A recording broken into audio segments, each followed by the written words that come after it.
Okay, for this part of the course, we are going to be looking into introductions to linear transformations. And just to start out with, we have among our terms images and pre-images of functions.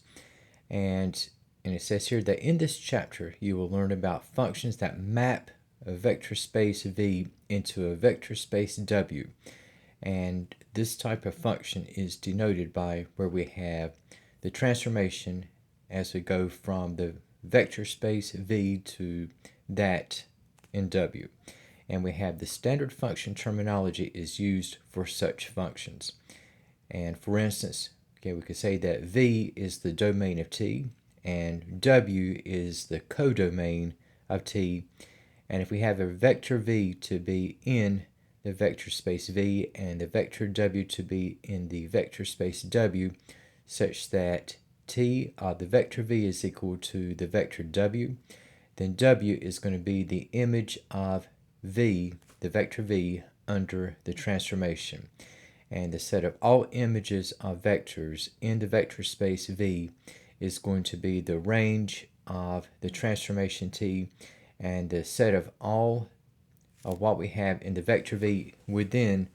the vector space V, such that the transformation of the vector V equals the vector W is going to be the pre-image of the vector W.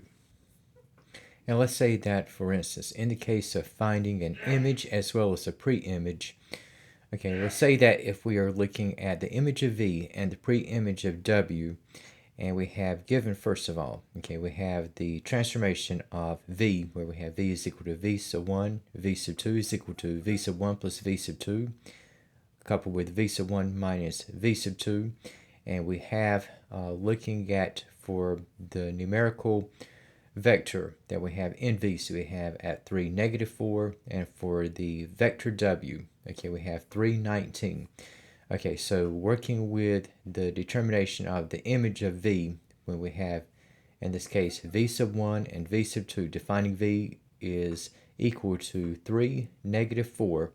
So again, we have for the transformation of V, again, by definition, that is equal to the transformation of V sub 1, V sub 2,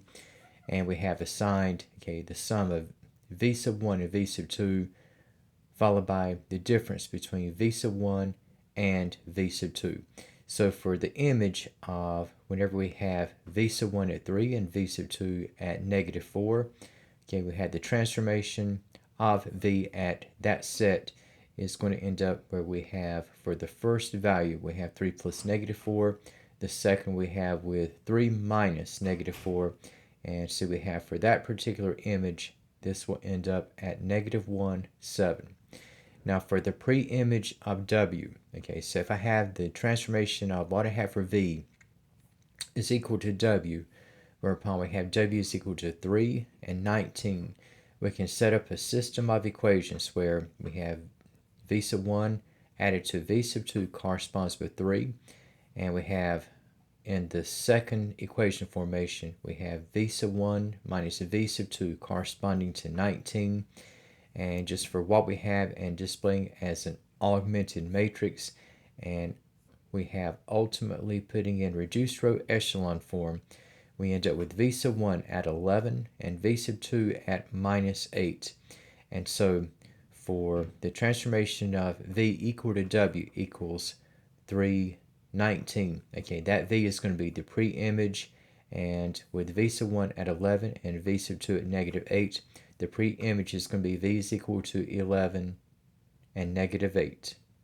Now let's say that for this item, if I'm looking for the image at V is equal to 1, 1, and the pre-image, okay, corresponding to W is equal to -5 square root of 2, -2, and -16, on the basis that we have the transformation of V is equal to V sub 1, V sub 2 is equal to the square root of 2 over 2 V sub 1 minus the square root of 2 over 2 V sub 2, followed by the sum of V sub 1 and V sub 2, and ending with 2 times V sub 1 minus V sub 2. So looking at what we have for V is equal to V sub 1, V sub 2 is equal to 1, 1. And we have for the transformation, okay, so on the basis of what we have that defines the transformation for the vector v, which we have at v sub 1, v sub 2. The image is going to be whenever we have v sub 1 and v sub 2 to be at 1 and 1. We're going to have the transformation and just plugging in, and we end up with 0, 2, and 1. And now for what we have in the case of the pre-image, okay, so setting what we have in that which defines the transformation of v equal to w, whereupon we have w is equal to negative 5 square root of 2, negative 2, and negative 16. If we set up equations in correspondence, okay, so we have for the first component in that which defines the transformation of v, okay, we have square root of 2 over 2 v sub 1 minus the square root of 2 over 2 v sub 2 is mapped with negative 5 square root of 2, and we have v sub 1 plus v sub 2 is equal to negative 2, and we have 2 times v sub 1 minus v sub 2 corresponds to negative 16. And you can follow through using substitution. And say if I take the middle equation and express in terms of v sub 1, so for v sub 1 plus v sub 2 equal to negative 2, I have that v sub 1 is equal to negative 2 minus v sub 2, and I can carry this over to the last equation and solve for v sub 2, which is going to be at 4, and on the basis that we have v sub 1 defined in terms of v sub 2, and we have with v sub 2 at 4, we say that v sub 1 is equal to negative 2 minus 4 is equal to negative 6, and we can test out what we have for v sub 1 at negative 6 and v sub 2 at 4 into the first equation to see if this is going to balance. And once you plug in, you're going to end up with negative 5 times the square root of 2 equal to itself. Okay, so for t sub v is equal to w is equal to negative 5 square root of 2, negative 2, and negative 16. Again, that value v, which makes this condition possible, is going to be whereupon the pre-image is going to be equal to negative 6 and 4.